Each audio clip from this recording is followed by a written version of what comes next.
On today's podcast, we will be discussing the lessons learned from a young coach with Caleb Fogle.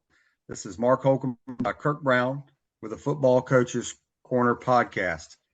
Today on the podcast, we are talking with Oak Grove assistant coach Caleb Fogle.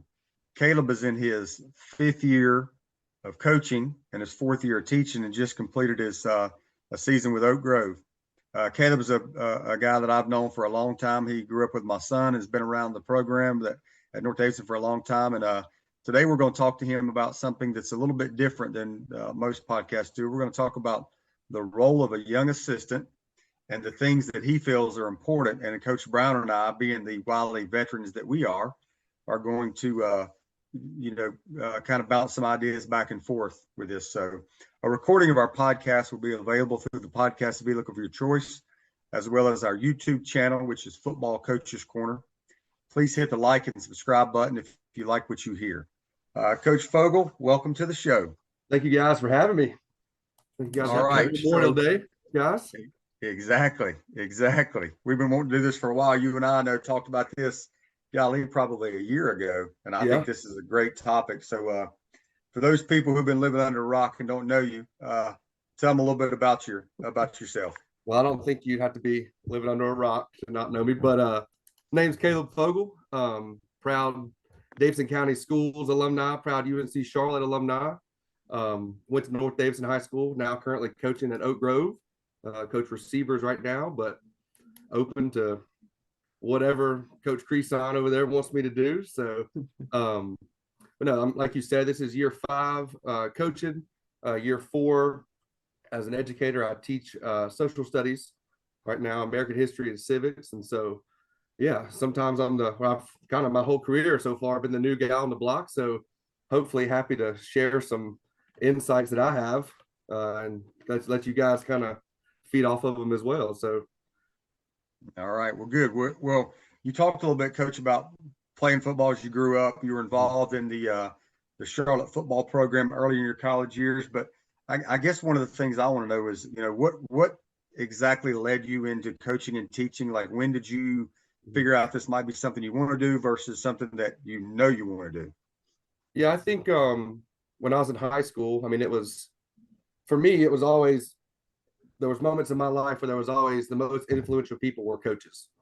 And so, there was just, you could always fall back on those people, and so in high school, I definitely had thought about it. I went to UNC Charlotte, like you mentioned, didn't really have a plan, that was kind of always in the back of my head, didn't really know exactly what I wanted to do.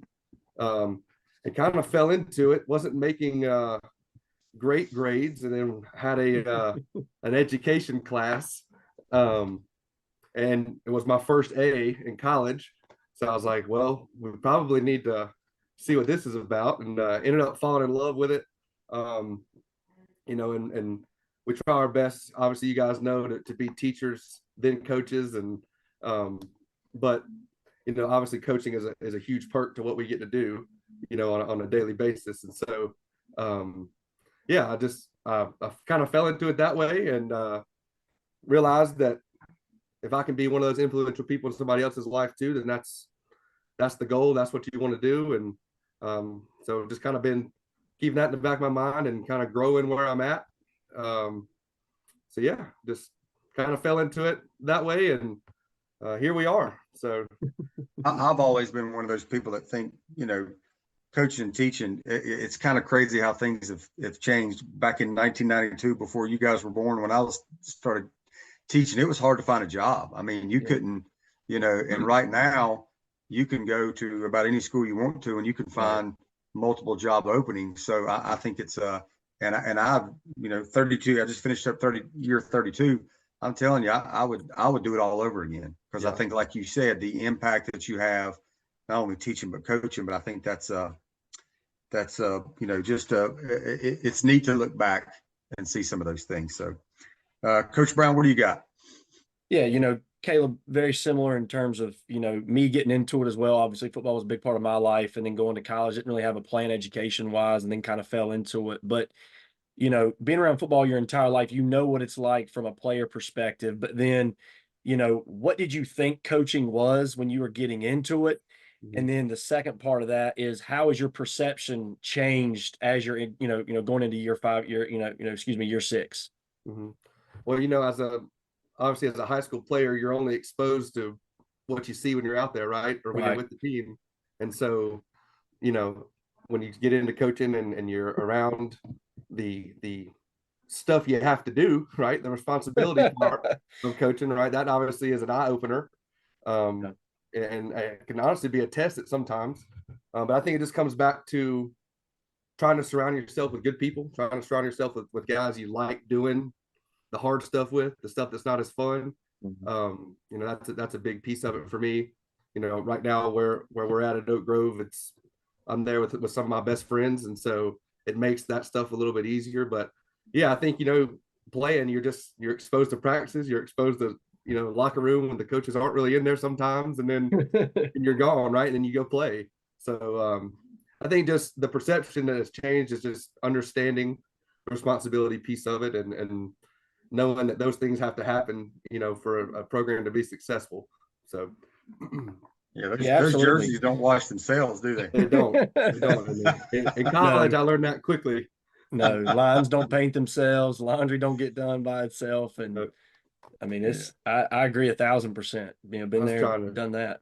I was trying to see how full we could get a washer in college where it would actually still wash the uniform. No doubt. All right, you've been the new coach on the staff at Davie, and then you came to Oak Grove and were the new coach on the staff at Oak Grove. So what do you think your biggest challenge is as coming in, quote, the new guy? Well, I think, like you just said, it's just that. It's trying to adapt to new personalities, new leadership. It's adapting to new systems, new scheme. Again, as a player, what you know, right? You run what you run, and a lot of times that is what it is. There's obviously, I think, when I was in high school, which really isn't that long ago at all, I knew what we did, and that was it. We got guys now that, Coach Creason, he plays Madden all the time. He knows everything there is to know, right? So, but no, I think you know what you know, and then it's just trying to adapt to new situations. But I think a plus to that is, we talk about kids that maybe come from a different sport into football, or vice versa, from football to another sport. We always say they don't have any bad habits, right? They're kind of fresh, or kind of new to everything, and I think that's true in coaching too. You have your own style, but when you go to a new place, it's a little bit, it can be challenging to keep that style, or be able to adapt that style to what certain coaches want, or how it fits in a scheme. But again, it comes back to people. Like, if you can be around good people that'll coach you up and get you in the right direction, then it makes those challenges a little bit easier. But I would say just probably adapting to new roles. Right. It's kind of a filling out thing too with the guys who are already on there. I know coming into a staff, sometime it's like you got guys that have been there for a while, and you want to kind of find your niche. But I mean, in this profession too, we want to grow, so we want to kind of sometimes get out of that comfort zone a little bit, and you got to worry about the personalities of other people and make sure that And I think I think it's easy to grow, and this is something that I've honestly personally had to work on, but I think it's easy to grow where you're at if you're not worried about what the next step is, or what you're just grow where you're at, try to be the best at what you're doing in that moment. And I think that's what's going to stand out to people anyways, if you're trying to advance later in your career, or do take the next step, whatever that might be for whoever. But I think just realizing where you're at, knowing that you got it pretty good where you're at. A lot of times we got it better than we think sometimes. And then just being in that role and being the best you can at it. At the end of the day, we're there for the players, right? Trying to be, at least. So how can we give them a successful, senior season, successful moments? How can we do that? So that's kind of what it all comes down to, for me at least. And again, that's something I'm definitely still working on, and not trying to be, Nick Saban next year. I was gonna put in for that job at Alabama, but I didn't think that they'd read it. But you probably asked for too much money. Yeah, exactly. Yeah. I couldn't get down there for the interview, getting take a day off. So no, growing where you're planted, growing where you're Right. planted. I don't know who Hey, said I that. think, I I heard that think, in the last year or so. kind of segueing, you talked about it. Coach asked about challenges. You kind of mentioned the strengths. And I think, probably the best moment and probably the most growth I went through was when I did take that step and got down to North Davidson for the semester, then got on at Oak Grove because I didn't know anybody, like not a soul. And I mean, obviously, very familiar with the area, but I was able to take in everything, give my 2 cents when it was welcomed. And then, that was probably the most football that I've learned in that period of time, just because, you don't have to worry about, trying to be somebody you're not. They don't know you, you don't know them. And so that is a refreshing thing. Now, obviously, at Oak Grove, a lot of those guys, before, but still it's a new staff. It's a staff that was established, most of them there. And so, obviously those are some challenges, but obviously you're the new guy. What are some other strengths? What are some things that you personally, Caleb Fogle, can bring to the table at Oak Grove, as a coach? Well, the young guy is always the one that the kids want to run to and talk about things to, right? So that could be a little bit of a curse as well. But like I said, I'm not extremely that, I'm not that far removed from these kids, and, Right. and I think that's a good thing. I think it's good to have a mix of ages and personalities.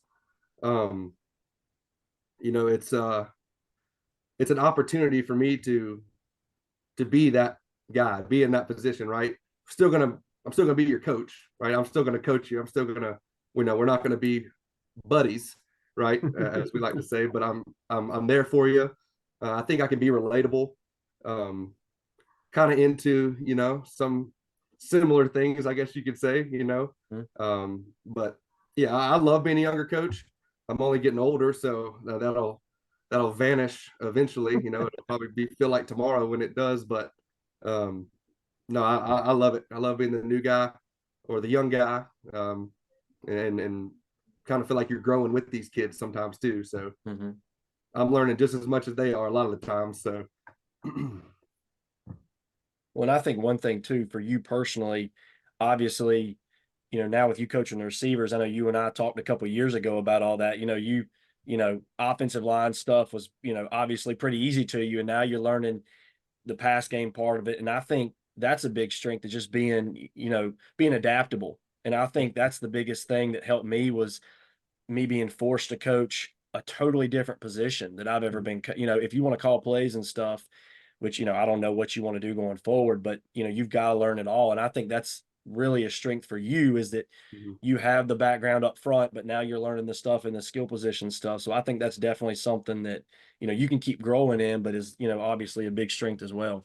yeah, well, thank you. I know that, I feel like I've kind of been with the receivers now for a couple of years, and I've kind of slowly transitioned to those prima donna kids, right? Played offensive line, worked with the offensive line at Charlotte, like you mentioned, and then was like tight ends at North Mech for a little bit, and then kind of like tight end receivers, and now like receivers. So I've kind of faded out of the big boys and into the skill guys. But no, I appreciate that. It's kind of going with that though, is being adaptable. Like 6 years, 5 years, I haven't coached a defensive position, right? So, I know we talked about maybe talking about my goals, eventually, but if you want to advance, you got to know it all, like you said, and so, or you got to be able to know it all, or try to know it all, right? And that's something I need to do, right? I haven't coached a defensive position. I think at some point,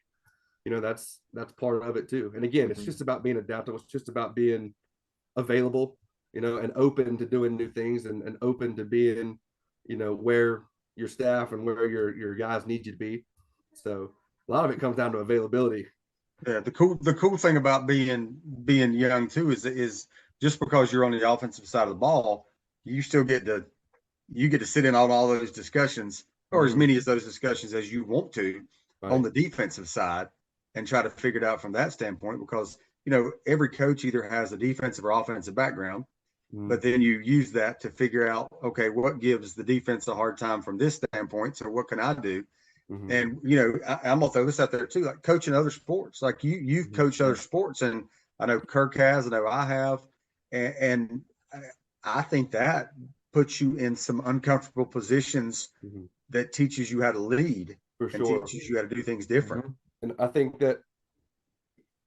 every sport has a different clientele of kids, right? Mhm. There's different personalities that play different sports, and I think it's just whatever that sport demands, right? And so, yeah, I think it's made me a better teacher because I can adapt to different people. I understand people more than I ever have in my life right now. But then understanding how kids need to and want to be coached. We can't go out there and coach every kid the exact same way. And I think that's something that you learn to as you go. But I think, just like you said, coaching other sports is great for that.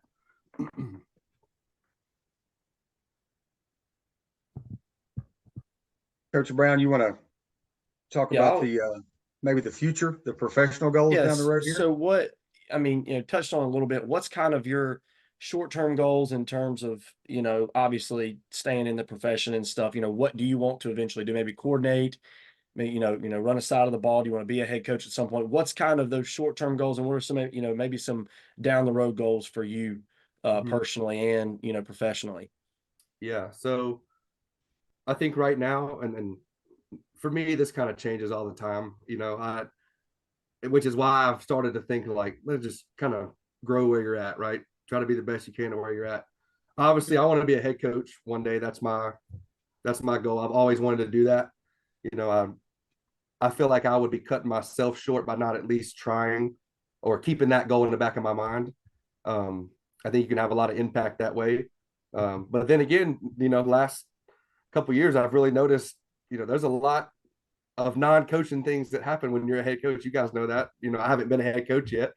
But if you want to coach football, head coach may not be the best thing for you because some of the least amount of coaching that you do, right? You gotta deal with all the others. You're managing a program, right? You're a GM. And so but no, I think for me it's being a head coach eventually.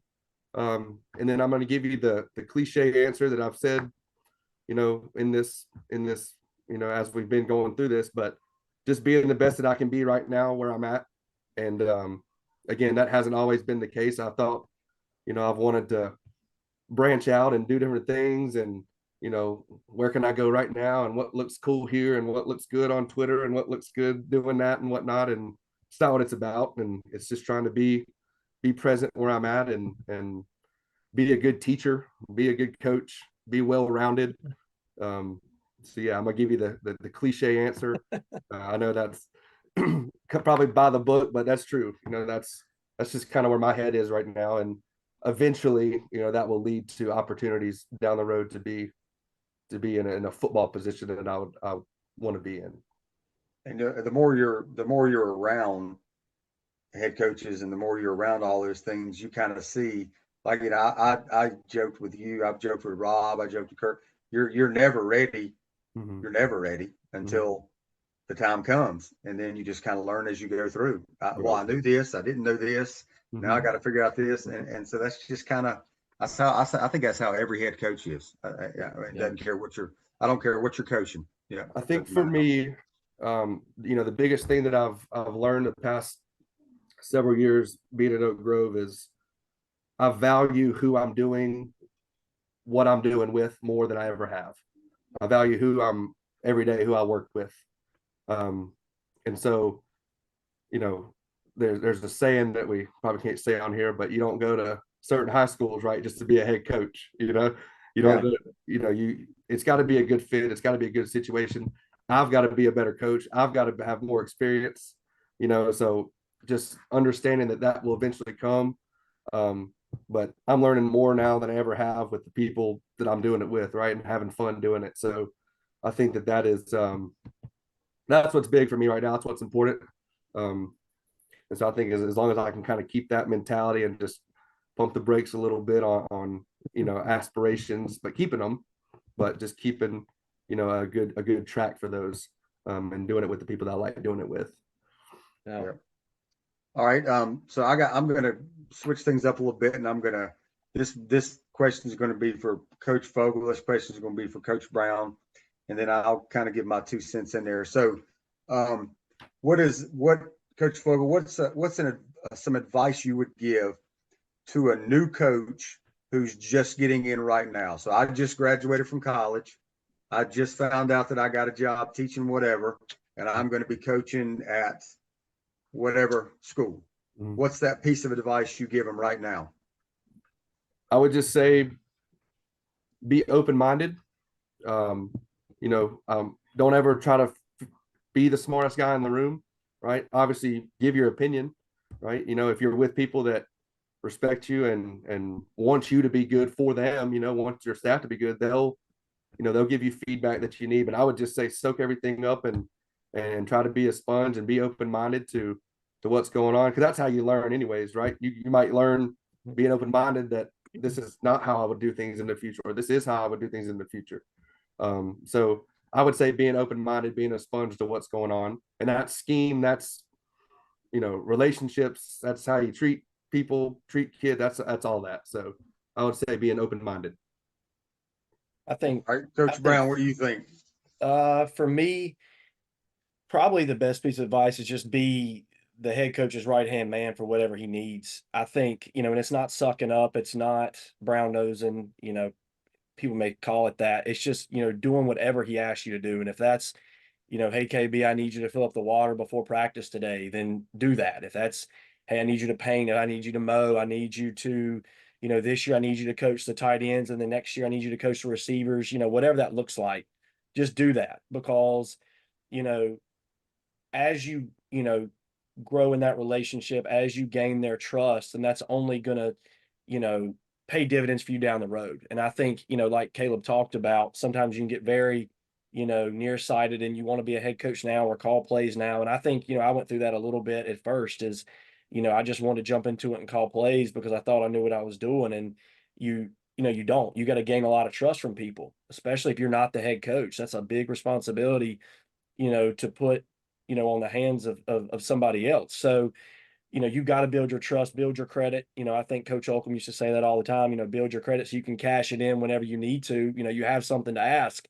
And that's something that I've tried to live by. And, again, it's not sucking up. It's not going out of your way to be a whipping boy, so to speak. It's, just doing what they ask you to do, not having any questions about it, not kind of bucking back and thinking you're too good for anything, because I'm not going to ask an assistant to do something that I haven't done or at least tried to do. And I think that I've worked for a couple people that have exhibited that as well. So, just be ready to do whatever's asked of you, when you get hired. I think, obviously, 30 years I've got a lot more experience, but when you watch people, when you go into a place, you just watch people, you can learn what to do when you are a head coach, and you can learn what not to do when you're a head coach. And I think if you just keep your eyes open and say, make a mental note, okay, I think that's good, or I don't know if I would have handled that way. The more you can be in those situations, the better off you're going to be. And I had a coach one time, I think, golly, I had been coaching maybe 15 years, and I asked a young coach who had been like 8 years in the business, and he said, I asked him to do something, I don't remember exactly what it was, and he said, Coach, you got to ask somebody else to do that. I've already put in my time doing those things. And I thought to myself, matter of fact, I said, I've been doing this for 15 years and I haven't put my time in yet. And I think some of those things, there obviously in coaching, there's a pecking order, just like anything else. There's the senior guy on the block, there's the new guy on the block, there's all these different things. And so I think that you have to make sure that you don't put yourself above anybody else on there. Like you say, don't be that guy who, as soon as the game's over, runs off as fast as they can and says, oh, I got to go do X, Y, and Z. Be there, and I'll be the first to say too, I've wasted time.